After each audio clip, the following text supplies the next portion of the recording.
Welcome to More Business, More Life podcast. I'm your host, Steve Napolitan. It's more business, more life without sacrifice. Welcome to the show. Welcome to the More Business, More Life podcast. And today I have Jonas from Firefly Chocolate, and we are going to talk about a whole bunch of stuff from connecting with ourselves, taking care of our health, but then also how we transform that into business and keeping the integration of our love, our life, our work, our abundance, like all into one. It's an amazing show. Thanks for being here, Jonas. Yeah, so stoked to join you, Steve. I think a heart-centered business is where we can find our thriving. It's such a good way to reach people and to do what we love and have that be sustainable. It's I think we were talking before we started the recording today, but when I met you, I knew we would have this conversation on this show because the show is all about choosing life. And when I heard your story, when you were telling me how much you changed, going from the corporate life and falling in love with, cacao and then building Firefly Chocolate, it totally resonated with me. So it's a pleasure to finally have this conversation here. Yeah. Cacao is all about more life. So it's a perfect subject of resonance with your podcast. It truly is. And so maybe we could start with, right now you're growing. Which is beautiful. So maybe just tell us a little bit about Firefly Chocolate, so we kind of get everyone understanding what this is all about. Yeah. So we are the US's leading provider of ceremonial cacao, which is pure 100% cacao. That's crafted with the intention of people actually having a relationship with cacao, not just consuming chocolate as candy and kind of getting a quick, flavor and sugar fix, but actually having a relationship with the plant spirit that can bring all sorts of healing and activation into their lives. I discovered this when I was in Oaxaca, Mexico in 2012, and it quite frankly changed my life. And not too short afterwards, I began trying to figure out how to do it at home. And eventually, like 2 years after that, I was like, I got to try and do this as a business. And I initially started off with chocolate bars, but what we do with Firefly now is these chocolate wafers that are discs that are really easy to melt in a cup to make a hot drinking chocolate. It's like the richest hot chocolate you've ever had. And we also do something really unique, which is that we pair a bunch of different superfoods with 100% cacao. So we're some of the only people in the world making 100% cacaos that have medicinal mushrooms in it, that have roses in it, that have all these other superfoods that are really great for us too. It's so beautiful. I'm drinking one right now. I've got the Ecstatic Ecuador as we do this podcast. So you might even hear, because I actually have a spoon in here too, because just in case a little bit gets on the bottom, I've got to eat that. I can't let that go. So I brought a spoon with me. So if you hear any clinking around, it's me getting all my cacao out of the cup. It's that good. For some people, I can tell, like I serve it for people when they come to my house, and I have to warn them because you're right. It's like 100% and it takes a little bit. Like I got to it quickly, but some people have to add a little honey or something, that sweetener or whatever they put in it. But I've really taken a liking to it just the way it is. And I think it's beautiful what you're making. And in fact, like when I'm traveling, I got back from a trip and I didn't have any at the house and I had to order immediately. And it was like, it's like special for me when it comes, or if I'm like emptying the last bag I have, like I am attached. You're right. There is a relationship with this, and with all plants. I mean, for me, I was a guy that was a workaholic. That's why I do this show, because I wasn't stopping to smell the roses. And, what you create really makes you stop, because you just, to put that intent into it. And when I make that, and, I love to start my mornings with it. So this wasn't intended to be like an advertisement here, but your product has definitely become a part of my life, brother. So I appreciate you. Thanks, Steve. Yeah. That's exactly what we're going for is that deep level of connection. I really resonate with that. I'm also a workaholic. I come from a family of workaholics, and the first 2 startups that I was a part of, I burnt out. And so when I became passionate about cacao, I was like, man, I want to do another business and I want to start my own, and I have to do it in a way that I don't burn out.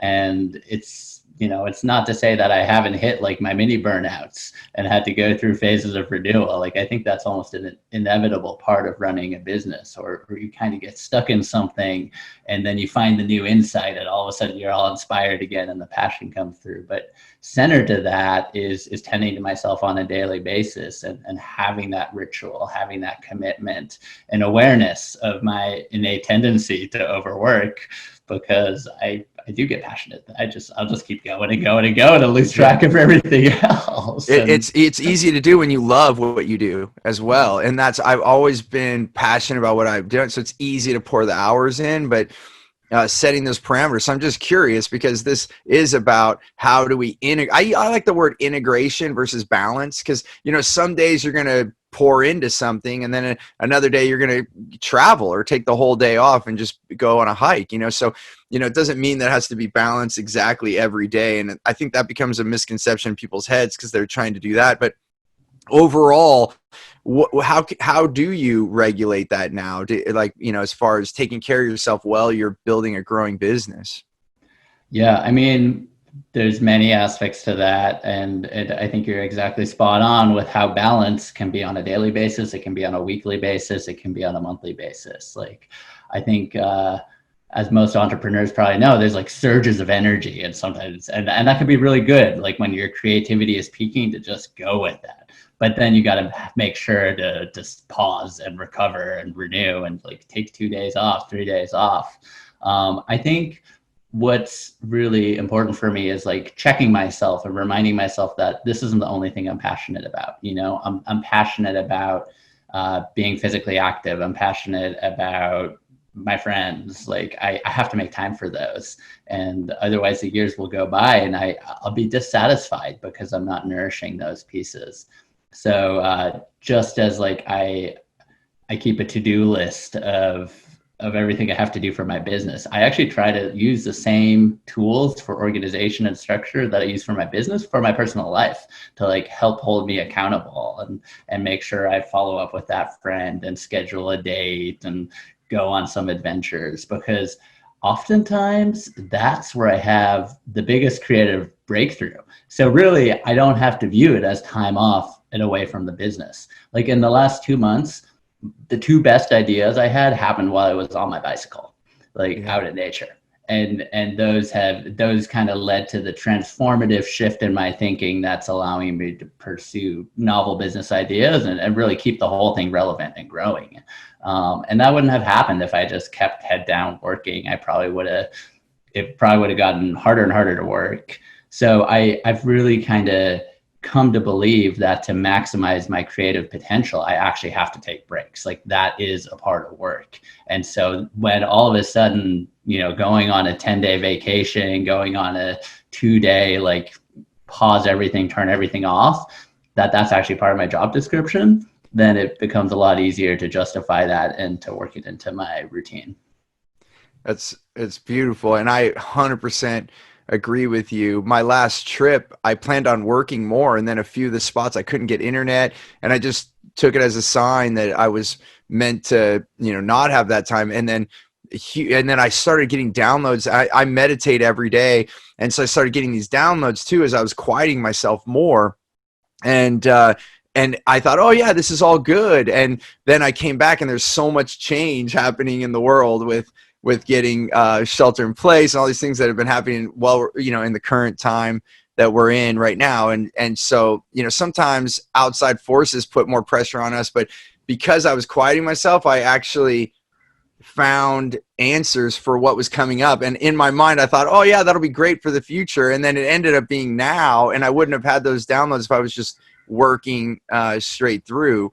It reminds me of one of my friends from Australia. He always says that if you don't meditate, then you should take longer showers, because in there, right, like you're kind of in your own trance, right, and then you find those things. And I have to switch gears, because you said like two profound things. Like, one, taking breaks is as part of the job description, which I 100% am with you. When I slow down, I get my best ideas. And I think because if you're working, you can't actually listen to what your mind's trying to deliver, right? Or what you're downloading from the universe. And then the second thing you said is you plan your personal life like your business life. And I've been doing this for years, and some of my friends make fun of me. They're like, why do you have to schedule on your calendar that you're going to go spend time with your wife? And I'm like, because that's how much I care. Like, if I didn't do that, then if something happens and I take up that time, and then I'd be like, oh crap, I was going to do this, but it's that important. And I often say, plan your fun first. Plan your fun first, put it on your calendar, and then put your business stuff around that. And then it doesn't accidentally go, oh, I was going to meet that friend this week. I forgot, so I love that. So wait, did you always do it this way, or did you when did you decide to do this, like, for both your personal and your business? Like, well, it was really when I started the business. I had a number of pivotal personal transformations, right? That also catalyzed me to start the business.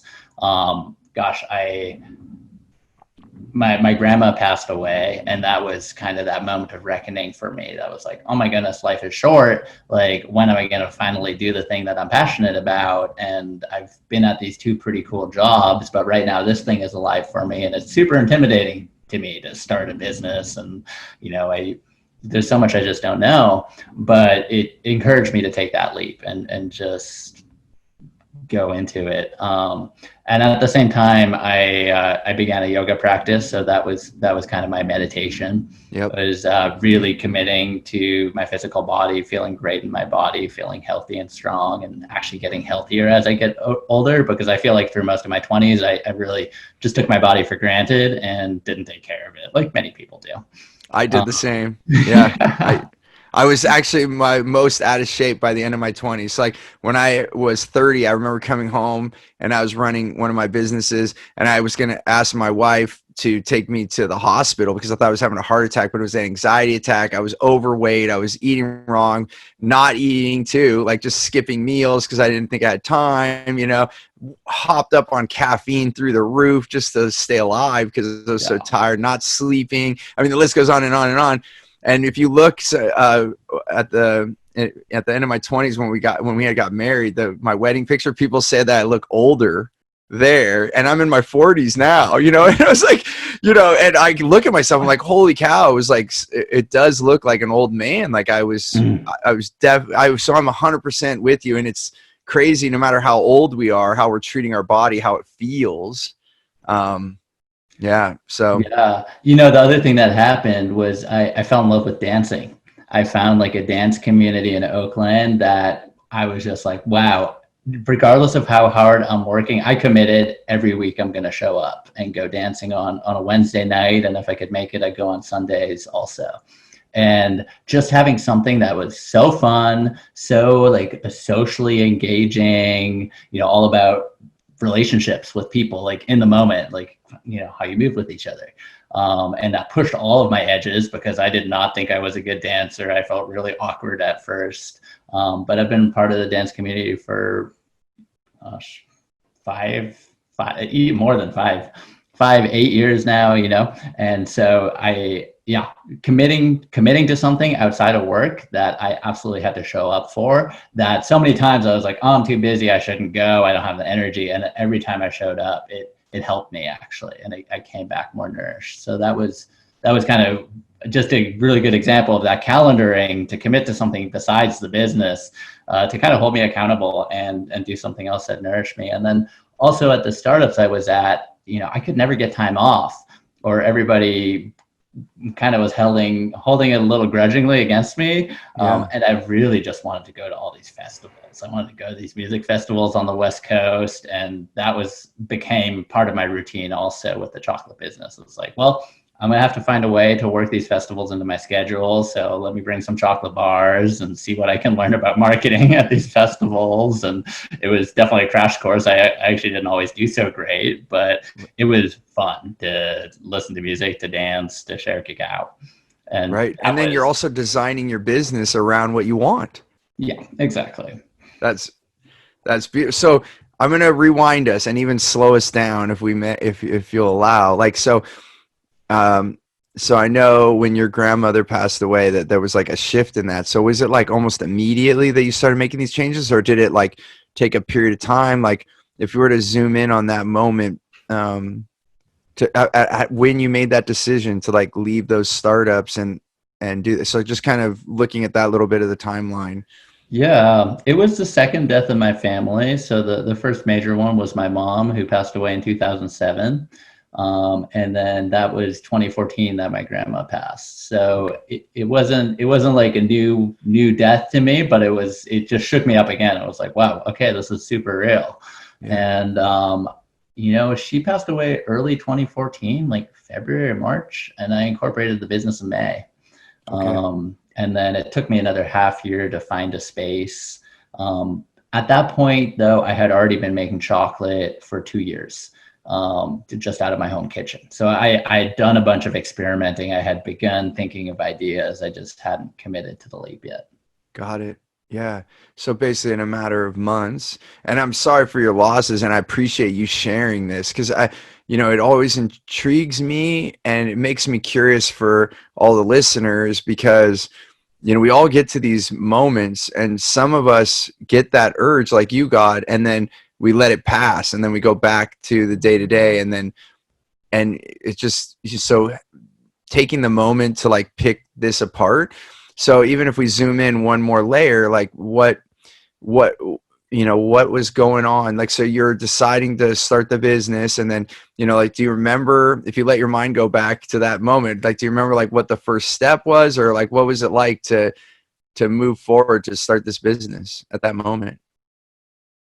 Yeah, I mean, first step, there's a Yeah, of whole bunch of course. steps to Of- get going. But I guess I'm more looking for the moment the moment that if you because if we were to pick one moment, because I totally agree with you. I mean, there's incorporating, there's like bank accounts, all that stuff. But what was the moment that you're like, okay, I'm doing this, and I'm going. I'm just gonna go forward.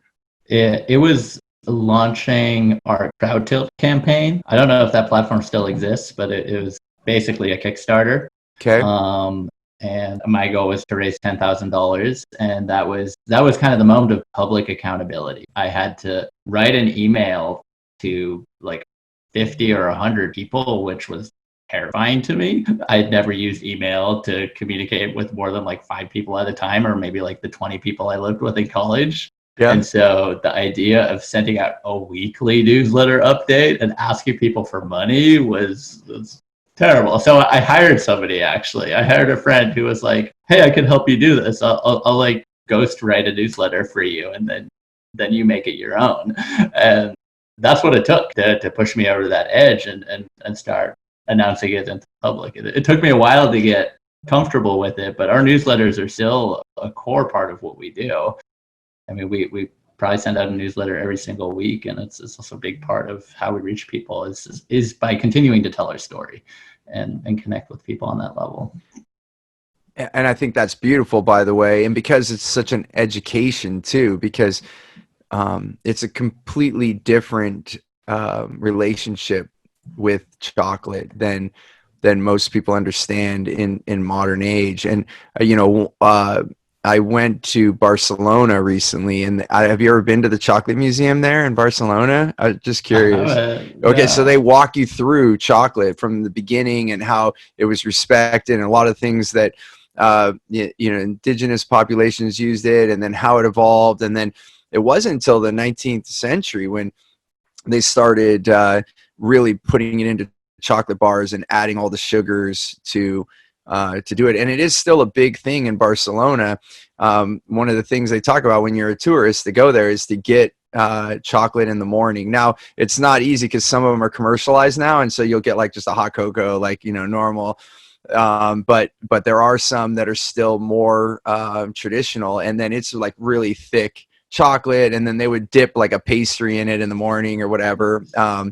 So anyway, just I thought of you the whole time I was there. I was wondering. So if you ever go to Barcelona, look up the Chocolate Museum, and then it's not huge or anything either, but it's just like a walk through time. And I know you already probably know a lot of this stuff, but if you do go, like I would peek in there, and so this for me now just talking about chocolate for a second, because we're talking about business, but it it uh, it is different, and there's so many healing benefits. I think a lot of people don't understand. They think right away, and I have to explain to people before I have them put a wafer on their tongue. Because they don't realize. And the bitters too, that which are good for you. Like there's a lot of healing things, and we've been trained to have sweetness on our tongue so much that I think we've gotten away from the things that there are a lot of good with some of the bitter tastes on this planet that we should embrace.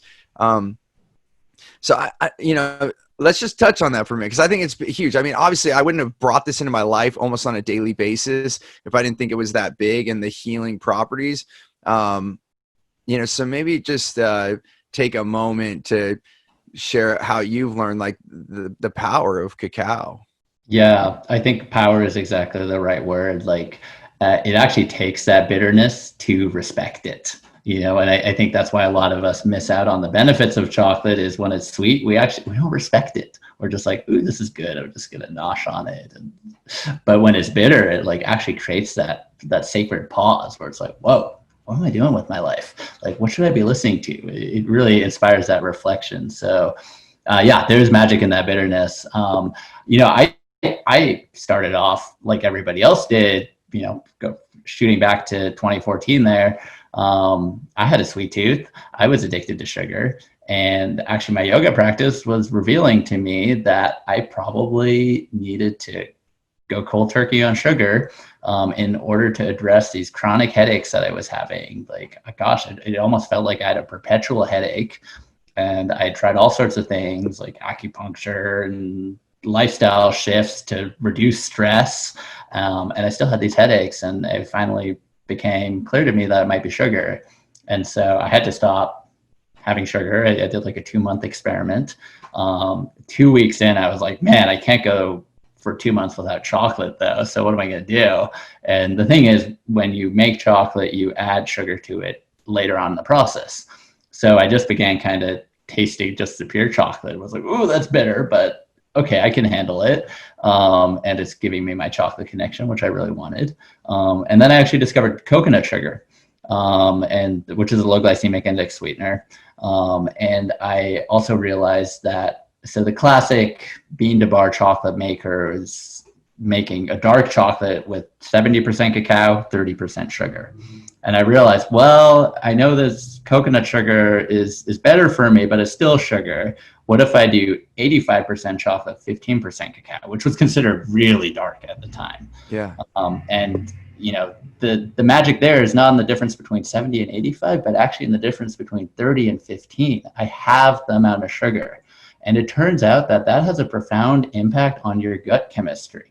Because you eat the chocolate, it goes to your stomach. Your stomach is like a brain for your body, and it's this competitive environment of all these different bacterial cultures that help you process your food. And the sugar processing bacteria are quite voracious, and they'll outcompete everybody else. And so if you take too much sugar in at the same time as your chocolate, you actually miss out on most of the health benefits of the chocolate because the sugar-eating bacteria are dominating the scene. But if you cut it back to like an 15% sugar or less, you kind of establish more of an equilibrium in your gut, and you can actually absorb the cacao better. And so that moment, first of all, I got rid of my chronic headaches. Wow. And I began to be able to tune into the health benefits of chocolate because my gut chemistry shifted. Not to mention, I began to notice like the subtle energy of cacao and theobromine and all the other chemical constituents in it that make it amazing.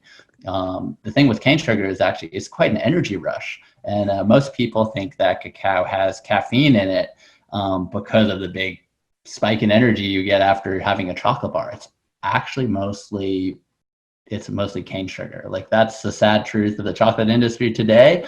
is that chocolate is mostly a way of masking our addiction to sugar. I mean, if you look at the amount of sugar and even a dark chocolate bar, it's like popping sugar cubes. I was Right. like, when else do we pop sugar cubes? So Right. weaning ourselves from that sugar addiction and decreasing that massive energy rush. The low glycemic index aspect of coconut sugar is like a slower energy release, and it matches what the true stimulant is in chocolate, which is actually theobromine.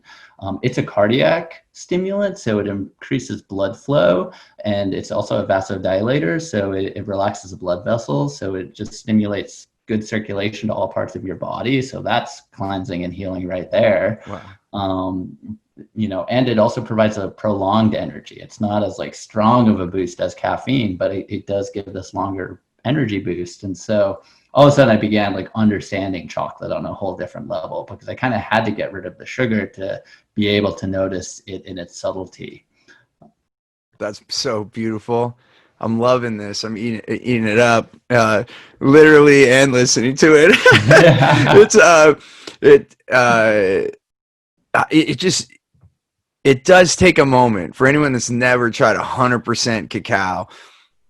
I think you said it the best way, Jonas, is that you just have to like slow down, like let it come on your, be there with your tongue, take that in. It's going to be different. If you think it's going to be like your chocolate bar, let that out of your mind, because that's what's going to confuse yourself, right? When you're tasting it. And then the more that I've embraced it, like it is all that healing. Like I feel it in my body, and it's just amazing. So yeah, so I don't even put anything in it. No sugar, no honey. And I know not everyone can do that. And I mean, honey is going to be another sugar, right? But having that little bit of sweetener with it just put it. The only thing sometimes I'll do, and I do get your product that you put the mushrooms in, but I also have a friend, Mason Taylor, who does Super Feast, and he has mushroom blends. And so sometimes I'll put one of his mushroom blends with your chocolate, and have even more mushrooms, or have other medicinal things mixed in, but not any sweetener. And I've gotten used to it. And there are some of my friends that go, "Wow, you're crazy, man! I can't have that." And I always tell them, take your time. It is a transition, but and I can't explain it like you can from the actual. You've really studied the chocolate. But what I can tell you is with the feeling that I have in my body, it's quite amazing. It's quite amazing. Yeah, let's talk about that more. There's so many good things of what you just shared. So so drinking chocolate is like the key to actually having 100% chocolate. I find it way easier for me to have a large serving of drinking chocolate than it is for me to like eat like that same quantity of 100% cacao straight, because the water, the hot water, it creates more of this experience of something else. It allows the flavors to release differently. It's not as like dry and sticky in your mouth. It's this warm beverage. It really is, and many people don't know this about chocolate, is tasting 100% cacaos is like tasting wines. Like every different origin, it's an incredible art. Like the different countries that grow, the different regions, the different fermentation styles, what the chocolate maker does, the different roasting and conching styles. It's kind of four primary areas of flavor development in chocolate. And I geek out on this stuff. We're constantly evaluating, like, okay, what's the beginning of the flavor journey? Like, what's the middle? What's the end? And kind of trying to create balance with this really complex substance. The cacao is 3 to 1,200 compounds. We don't even know. It's somewhere in that range. And so you can imagine there's just this incredible complexity that is creating the flavor experience for somebody. So It's amazing. Which one yeah, is the pink bag? Is that the Guatemala? The one that's pink? yeah, I think that might be my yeah, favorite. I've tasted them all, but something about that one definitely stands out. Yeah, and and Belize. I like. yeah. I think those. So it's a great time to, yeah. I mean, Belize is where I started with. That was like the first cacao. I was like, okay, I'm gonna start a chocolate business. Like, what do I start with? There's so many cacaos out there in the world, and it was largely an intuitive hit. Like, I had that cacao, and I was just floored. I was like, there's something special about this, and I don't know what it is. I have to figure out where to get it and who makes it. And it actually became this real long journey where, I reached out to the supplier. They said, "Oh, sorry, we don't have any more." So I eventually found a chocolate company. No, I found myself at the Northwest Chocolate Festival, which, by the way, if you love chocolate, go to this gathering. It happens every year in Seattle in November. It's Okay. the largest gathering of craft chocolate makers in the United States. And there's a lot of sweet product there, but there's also just so much talent in the makers. Like everybody's like basically built a chocolate factory from scratch, which kind of speaks to the bigger movement, which is happening in chocolate. It's like craft brewing and home coffee roasting. The same thing is happening in chocolate. So that's kind of the makers gathering there. But yeah, so at that chocolate conference, I actually met some of the people who were on the ground behind this Belizean cacao, and they connected me to another chocolate company that agreed me to sell, a few bags of that cacao to get me started. And then I was able to get in on the next year's harvest. So that was kind of the beginning of me acquiring cacao. And when I first went down there, it was also really eye-opening to see cacao not grown on plantations, but growing as a rainforest ecology like protection tool, to basically give people good sustainable livelihoods, completely circumvent the commodity cacao system. I mean, that's where all the unsustainable practices are that you hear about in Africa, with everything from child slavery to just immense deforestation and just total lack of accountability and traceability. It's really a broken model, and really the solution is to not try to fix that, but to just go to a totally new one and support the companies that are doing that. So I began working with several cacao brokers that are basically building their own supply chains and going directly to chocolate makers like myself who value what they're doing. And you hear about fair trade chocolate. It's like a 10% premium that supposedly the farmers get. Often it never even makes it to them. Yeah. We pay about a 100% premium. So we pay 200% of the price. So it's just like, fair trade is meaningless when you look at what's possible with these direct trade business models. And ultimately what that needs at the other end is people who aren't buying $2 Hershey bars, but who actually get that, a pound of really good chocolate might be worth 40 or 50 or $80, because these are happening in micro batches, because people are just putting so much care into it, and the farmers are actually making a good living. Like that's, Yeah. and then that transforms the energy that's available in the cacao. Cacao is a medicinal plant. If it's intended for healing, you can't have slave labor growing it. Like your body can tell. Your body It, can tell if there's ecological or human disruption happening before this thing gets to you, because we're energetically sensitive beings. And ultimately, it's like what you put in your body is who you are. yeah. And And so I just want to interject for those that are listening and never thought about these things. You can look stuff up online. There's people that have taken water and then said good things to that water and then said bad things to that water, or been neutral and then freeze it. You can actually see the jagged edges of the water on the ones that wasn't that weren't treated well. It was a Japanese man, I forget his name, that did, he played classical music to some water and then like death metal to another, and the ice formed like more jagged on the death metal and it was all smooth for the classical side. And then also plants the same way, my great grandfather, they always said he had a green thumb, but then as you talk to everyone more, he said he would talk to the plants all the time. And so he like loved his plants. And the more that that we notice these things, that they are living, and this gets into like a spiritual sense or woo woo, whatever you want to call it. But if you could talk bad about it or say this is crazy, but if you try it, notice what happens in your life. And that's why gratitude is such a big word, like to me, and it's an easy one for people to start with. Like, just be grateful for your yard or where you are. Like if you live in a building and you don't have a yard, like just going outside and being grateful for the tree that's right there. Whatever it is that can like have birds sit in it, and the sound of those birds. And just noticing that gratitude. And I think this comes back to like that saying of grandma's cooking, like I could have grandma's recipe and I can make it and it never tastes like hers, and it's the same ingredients, and that comes back to the love that you're talking about. And it, because grandma put her love in feeding the family, and you could taste it in the food, and it wasn't about the ingredient. Well, that was an ingredient that's add in. And one more story to add: when I was in Peru, we look at tobacco for the indigenous people is a very sacred plant all through North America and South America, and I guess worldwide at some point, but I really think about it in these areas just because that's where I visited the most to talk about this.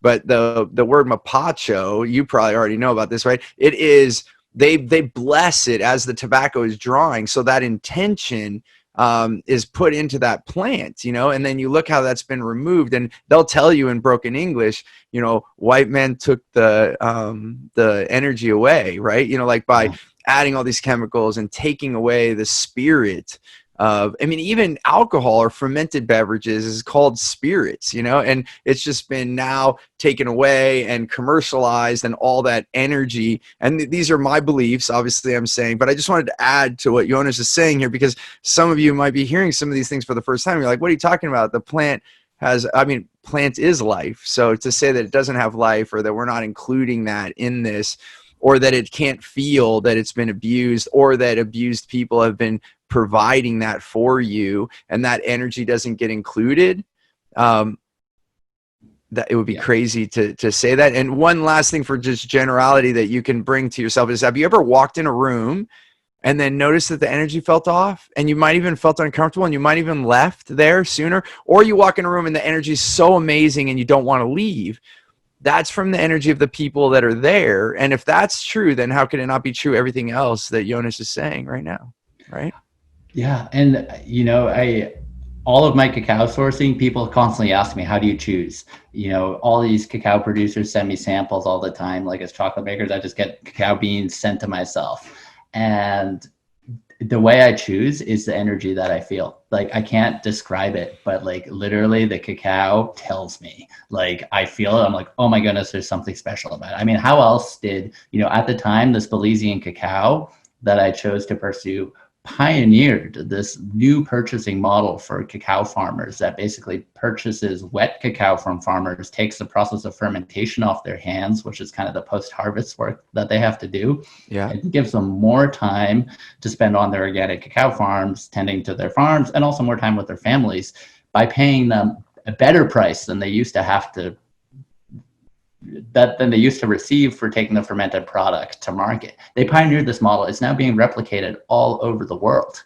And how did I tune into that? I mean that's where it's the energy can transmit through physical objects really clearly. And every single cacao that I've been drawn to since then has used the same model, where the farmer livelihood and ecological restoration are kind of an essential part of it afterwards. Like, you can feel it. And on the contrary, I've received cacao that's been really poorly sourced, and it's made me want to quit chocolate making. When I did a batch for somebody who wanted to use this cacao, I was like, man, this is dead. Like, I don't feel great about this at all.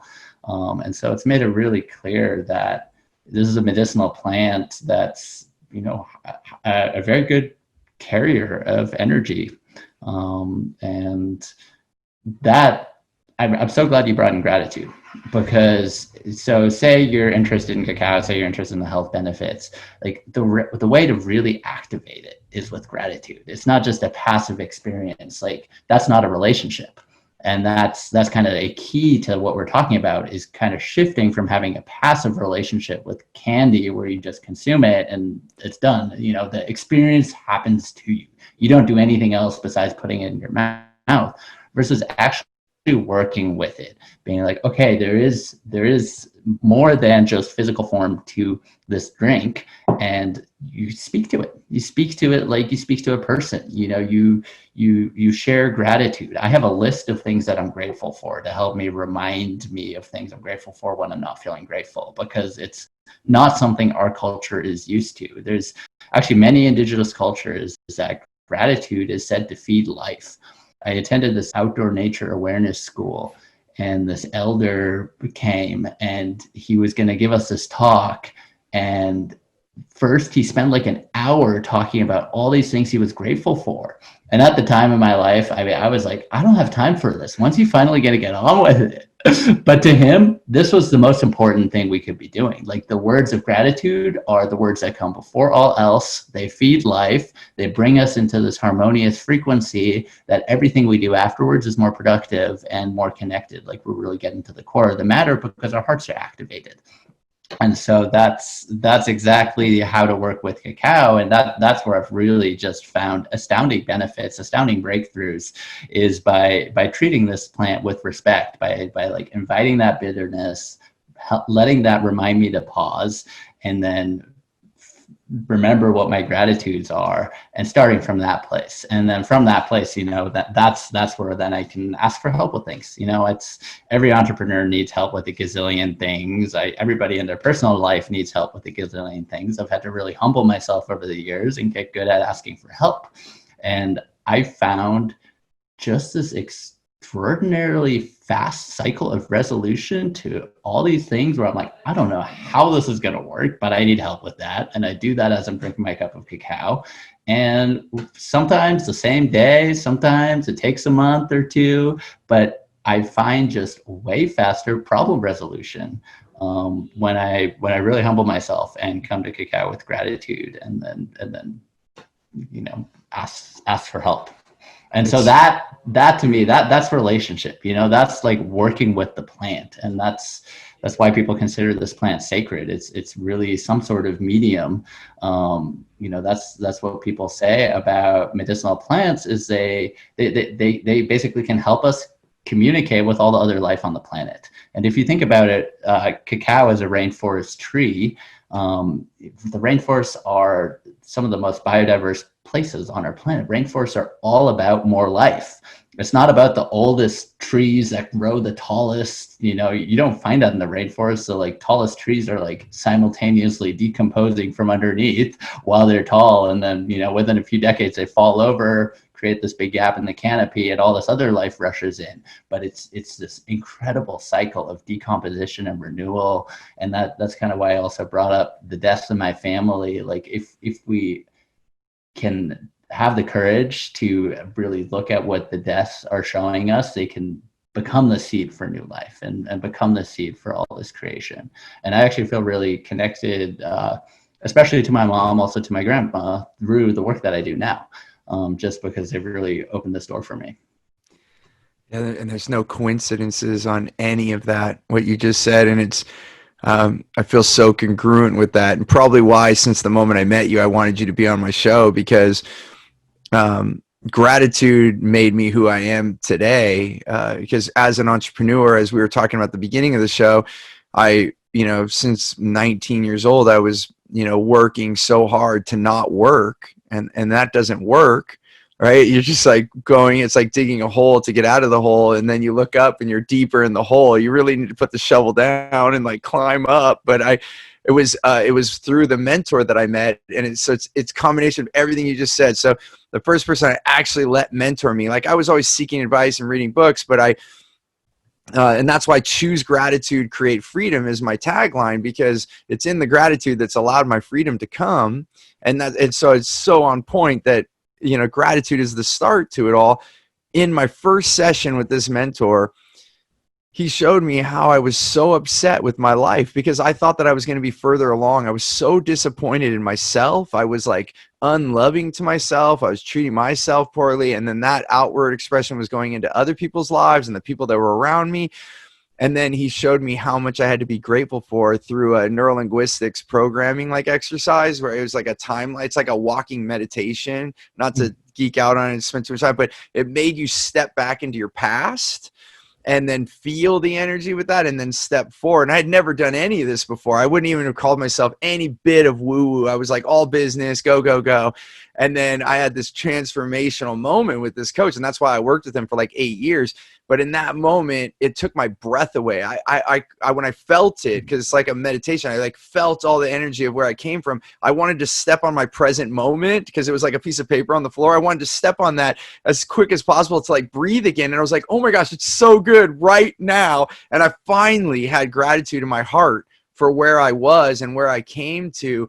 And it was that propelled me forward. And I've noticed now, after learning that experience, that when we're not grateful, then it takes our life away in such a way that we can't even spring forward. You have to step off your current space to move to the next space. And when you're dishonoring it and saying, this sucks, this is horrible, then we're actually like not giving, it's like not having the floor to walk on. You're like taking away your life, is what I found. It gives, so I resonate with what you're saying so much. And, it's quite amazing. And so I guess, to make this really useful, I mean, I'm sure all of this is, hopefully you're listening and getting value from this, but I guess, was it like full bore, like this opened up into your life, all these things, or how did you, like, I always like to look at the steps to try to give people a choice. Yeah. Cause for both you and I, we've made major transformations in our life, but they didn't start with one step, So if you were to suggest to someone, like, what's the first step to, I guess, to a mix of these, like gratitude and loving yourself is be the top part for me. But then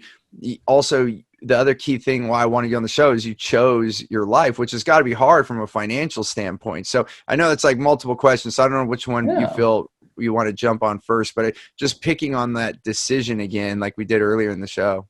Yeah, I mean, the thing that came to me as you were sharing that was a place that I went to for healing after my mom passed away, which was a redwood grove up in the hills, about 20 minutes from where I was living at the time. And I just found solace in these ancient trees and in this practically unspoiled nature. Is a pretty small redwood grove conserved by some citizens who just in the neighborhood wanted to protect it. And so it's actually not even on the maps for most tourists. So it's kind of a hidden spot in Sonoma County. You can go and just be in the big trees largely by yourself. And I remember the first time I brought chocolate up there with me. It was, at the time, it was a chocolate bar. And just as an aside, the really, really great news about 100% cacao is if you like chocolate, you can have as much chocolate as you want and feel great about it because it's a superfood and you're not getting all that sugar to your lifestyle anymore. So I had figured this out. It took me a moment to reverse that kind of programming of like, ooh, chocolate's bad for me. I should only have a little bit. And so I went to the forest and I ate a whole chocolate bar, and I was out in the forest. And I was like, man, it feels like my visual perception is altered. Like I'm just noticing the beauty of this forest in a way as if I've never seen it before. And you might say that's kind of like having a hallucinogenic trip, but it's not. It wasn't. Chocolate's not a hallucinogenic plant. What I actually attribute that visual shift to was increased presence. Like the chocolate really brought me into the moment and actually helped me notice more what was so beautiful around me.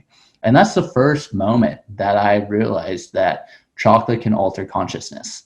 Like nobody had ever told me this before. I had only known chocolate as candy. And so all of a sudden I was like, whoa, this is a conscious altering substance. I'm totally fascinated. Like I'd been experimenting with meditation and breath work and, had been doing these things to help me quiet my busy mind and try to lead a little bit more of a sane life. But that was the first moment where I was like, oh my goodness, this plant is actually helping me alter my consciousness. And it took me probably another few years from that point to discover there was actually a community of people who were doing this, and that was ceremonial cacao.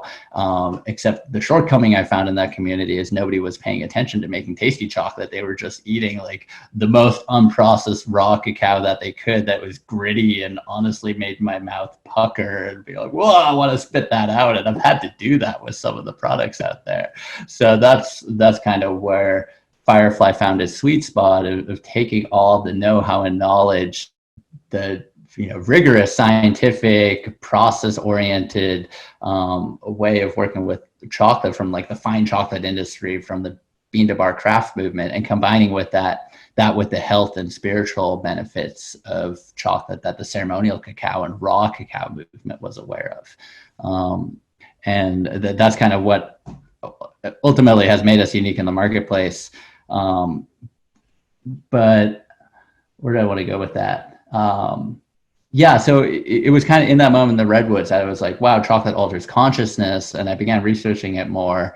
And I ultimately found this community of other people also aware of this. But the science behind chocolate's fascinating. The neuromodulators, it's kind of exquisitely synced up with our neurochemistry, and it's quite likely actually co-evolved with humans. So if you go way back into the history of cacao, it's a rainforest tree, right? It's producing a pod, and initially humans ate the fruit. So the seeds are covered in the sugary pulp, which is absolutely delicious. If you ever I've get the had it in chance, Peru. you'll never forget it, right? It's like, oh Yeah. my God. You want to suck all of it out, and you're like spitting the seed out, and you're like, oh, can I have more? Yeah, so that was cacao's seed dispersal mechanism, was to spread out its seeds by having monkeys or humans suck the sugar off and then spit out the seeds. Humans probably began naturally selecting trees that had the most sugary pulp, and so they began coming to those more frequently, and so those began dispersing more.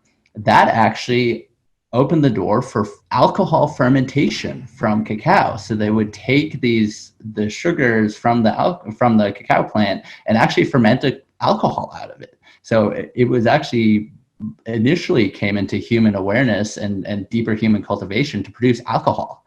But then that same fermentation process actually changes the structure of the bean. It has, it actually briefly sprouts a seed and then kills it. And all of that, all the enzymatic release and breakdown when it goes through that process results in these chemical reactions that create the flavor of chocolate. So it's likely that we went from sugary fruit to alcohol to chocolate and these cacao drinks that the Mayan and the Aztec that we all know about.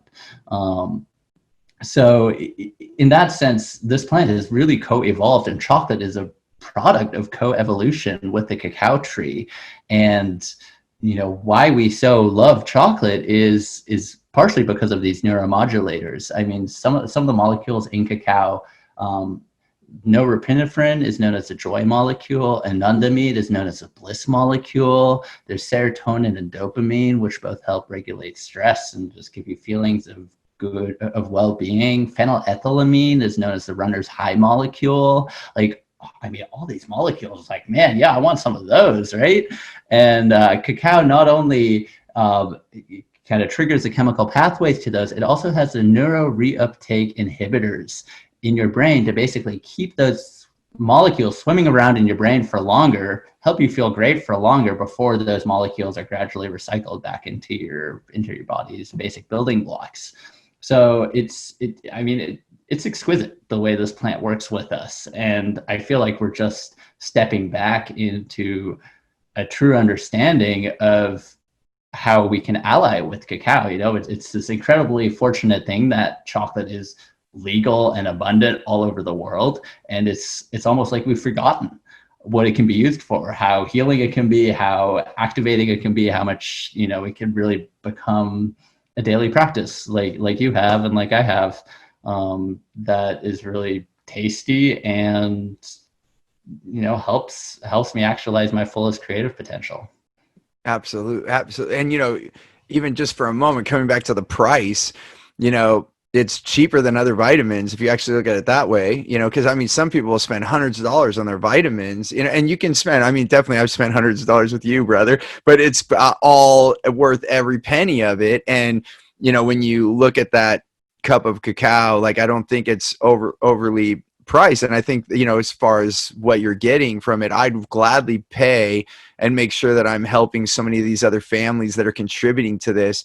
And that's, it's hard for me when some companies are like, there's no way I could charge that much. And I'm like, you have to, because if it's a loss for any person in the way, like, one, the energy's coming in like you so described, but then how long will it last? I mean, if we want to keep sustainability there, then we need to pay appropriately so that we can keep that whole thing going. So I'm totally for, and I always tell people, make enough money so that if you want to help someone that can't afford it, you can sponsor that. You can, make enough money, charge a little bit more. For those that can afford it, we'll gladly pay for it. And then you can also sponsor a certain amount of cacao to send to people that can apply for that sponsorship, but you wouldn't be able to do that if you didn't have the means, right? So some people can pay more and then contribute for all of that and make all of that amazingness, so I applaud what you're doing and making sure that everyone's paid, appropriately, so that, and then that energy stays safe with the whole thing, that we're treating people properly. And I guess I just want to, we have few minutes left here, but I you've grown a lot. I mean, like, even just from talking to you, like, outgrowing your factory and that, all these things. So it's amazing. And it comes back to this whole story where we're talking about, like, taking that leap of faith, starting your own company, from that fear of writing that first email to now. So maybe, like, just give us a little glimpse of, like, what's happening with Firefly Chocolate, like, what's, where you are Yeah. now, a little celebration, brother. Like, Awesome. Yeah, it's I find it, as an entrepreneur, so important to celebrate rather than always focusing on the next challenge, because I love those steep learning curves. I love challenges, is the truth of it, but I also really have to pause to acknowledge where we've come. And it's true, it's, in many ways, the business model I chose is actually slow and organic, sustainable growth. Like, I launched this thing in 2014, so we're 6 years in almost. And it's really taken until the last year where I've really seen it accelerate and become more supportive to me and more sustainable. But we chose not to take any outside investment and just kind of basically just constantly reinvest and start slow and really, build the supply chain, kind of have the social impact built into the model from the very beginning. Like, it was never about making money. It was about the impact we were having and creating the balance for me as an entrepreneur. So kind of keeping that balance we talked about earlier. But at this point, we've grown to sourcing from about 1,000 cacao farmers. What's really cool is that all of these are tiny cacao farms. They're like 2 acres a piece. So you can imagine the incredible logistics behind getting cacao off of these tiny farms, all of which have been organic certified. And then getting the cacao properly fermented, so that we can produce what we do. It's just an incredible undertaking, and that's our partnerships really enable that, and it does come from people valuing cacao. I actually think the cacao we offer is an incredibly good deal. We could easily charge 50% more for what we do, and people would buy it, but I am also acutely aware that we serve people, who have very little access, who use this as medicine. This week I was corresponding with somebody who's a truck driver, and she was just so eagerly awaiting her cacao, but she's continuing to work amidst this crisis that we're in, and just needing the heart opening, needing the support from the plant. And so I see again and again, I'm humbled how people will choose their last $100 and spend it on cacao. And that's where scaling has been a really big part of my personal vision for working with cacao, is because I want to make it accessible to the people. Like, this is medicine. And yes, we could charge a lot more, but at the price we do, I know that's sustainable for the business if we reach the right scale. And we can have incredible social impact just by doing business, by affecting all of those 1,000 farmers, by basically giving them a good price and a bright future. I mean, both of the previous startups I worked at were actually focused on emerging economies and supplying solar power to people without access to any electricity, really, using batteries and kerosene lighting. So people who could benefit from solar power the most, and that just it really helped me understand, how little so many people have, and if we can basically heal this planet, the way to heal this planetary crisis is by rebuilding the connections and by not letting any single person down or any ecosystem down in our supply chain. And there absolutely are ways to build that into a pricing model and make it accessible to people. So yeah, that's where I'm really grateful for my engineering expertise. I came out of school with an undergraduate and graduate degree in mechanical engineering, and so I've built a lot of our own tools, and that's actually what's really exciting for me about getting to build our own chocolate factory now. And that's kind of the vision, is that we're moving towards building the first chocolate factory in the US that is dedicated to 100% cacaos. I mean, every single business advisor I asked was like, you can't do that. Like, you should, first of all, focus on wholesale, don't focus on direct to consumer. Like, and this 100% cacao thing is a fringe thing. It's never going to grow. And now we're growing faster than a lot of our chocolate making peers, because I think we're providing real value by connecting to what's actually like the innate nature of this plant, which is that it's medicinal, and that it brings people together. It builds community, and I can't say how many times, like, I can't imagine being an entrepreneur without cacao. Like, it gives me the courage, like all those amazing molecules that help me feel good. They make me resilient. Like, they help me get up the next day when I face some sort of crisis, and like, okay, we're going to figure this out. We're going to get through this too. And it keeps happening. And that builds trust in myself and trust in the team that we have, that we can pretty much overcome anything and get through anything, because we have this ritual practice to self-renew and to support each other, and get creative with whatever challenges we're facing. So yeah, the community of folks that we're reaching all over the country, and I think we've shipped to 50 countries now at this point too. So it's really becoming a global thing, is supporting us to build this really amazing chocolate factory, which, the whole thing is centered around treating cacao with respect. So that's going to be built into the foundation of this building, into the land that we're working on. Is this model for respect, and that'll just make the medicine even better.